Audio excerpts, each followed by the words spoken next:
Olá! Hoje a gente vai fazer uma viagem pela evolução de algumas regras do direito imobiliário aqui no Brasil. Pode parecer um tema super complexo, né? Mas a gente vai ver como essas mudanças todas nasceram para resolver problemas bem reais, bem concretos do nosso dia a dia. Coisas que vão desde a posse de um terreno até o financiamento da casa própria.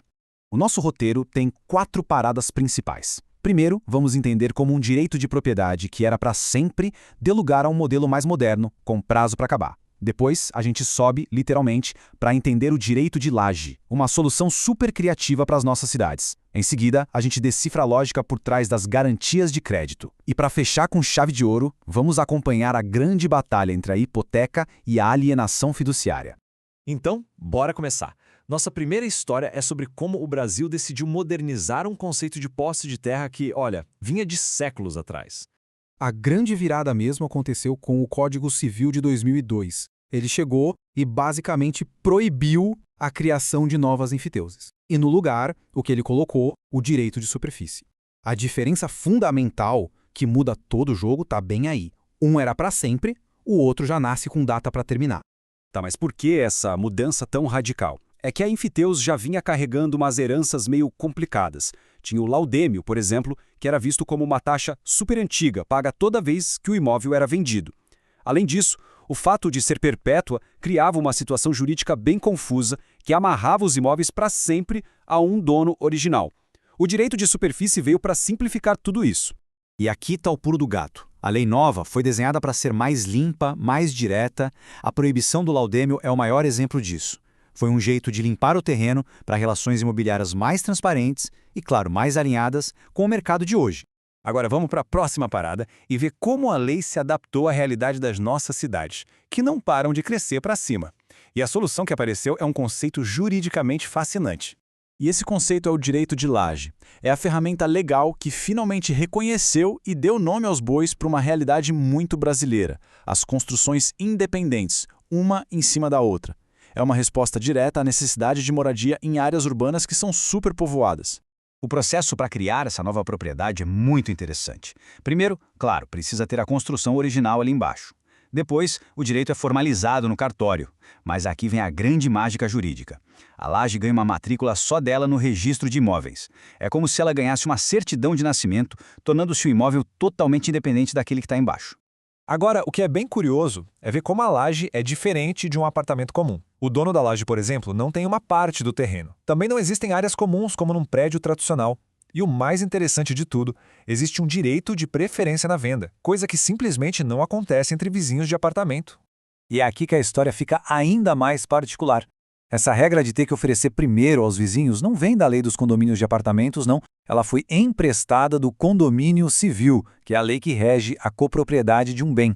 É um detalhe que só mostra como a laje é uma figura jurídica única.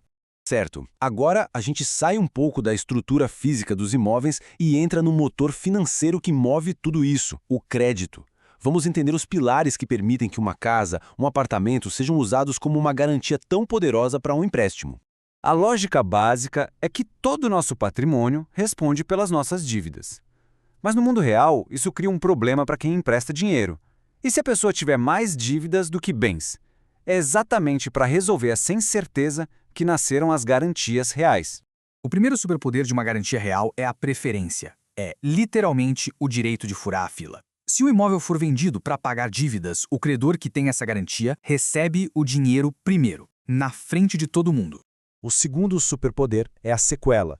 Isso quer dizer que a dívida segue o imóvel e não a pessoa. A garantia fica como que carimbada na propriedade.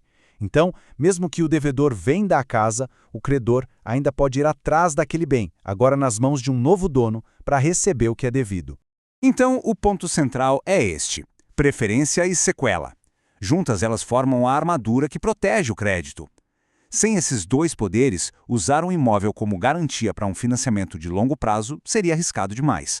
O crédito imobiliário como a gente conhece hoje simplesmente não existiria. E isso nos leva direto para a grande batalha das garantias no Brasil. Vamos ver como esses princípios foram aplicados em 2 modelos bem diferentes e por que um deles acabou saindo como grande vencedor no mercado. Por muito, muito tempo, a hipoteca reinou absoluta. Era o instrumento padrão para financiar a compra de imóveis no país. Mas, como dizem, todo reinado tem um fim. e uma decisão judicial acabou expondo uma vulnerabilidade fatal na sua estrutura. E o golpe veio com essa frase aí, a súmula 308 do STJ. Traduzindo do juridiquês, ela protegeu quem comprava um apartamento na planta, dizendo que a hipoteca entre a construtora e o banco não podia afetar essa pessoa. Na prática, essa decisão quebrou o direito de sequela dos bancos nesse tipo de operação. Tirou um dos superpoderes da garantia. E este quadro mostra o resultado do combate. A hipoteca dependia de um processo na justiça que era bem lento. Já a alienação fiduciária permitia uma cobrança muito mais rápida, direto no cartório. Se a gente somar a isso o fato de que a súmula 308 não afetava a alienação fiduciária, bom, a escolha para o mercado financeiro ficou óbvia. A migração foi gigantesca. No fim das contas, a alienação fiduciária venceu por nocaute. Ela entregou ao mercado exatamente o que ele mais queria: velocidade para resolver a inadimplência e a segurança de que a garantia não seria invalidada no meio do caminho. Mas essa batalha pode não ter terminado. Uma lei bem recente de 2023 deu uma arma nova para a hipoteca, a possibilidade de cobrança fora da justiça. E a grande pergunta que fica no ar é: será que essa mudança é suficiente para a hipoteca desafiar sua rival e reconquistar o território perdido? Bom, só o tempo vai dizer.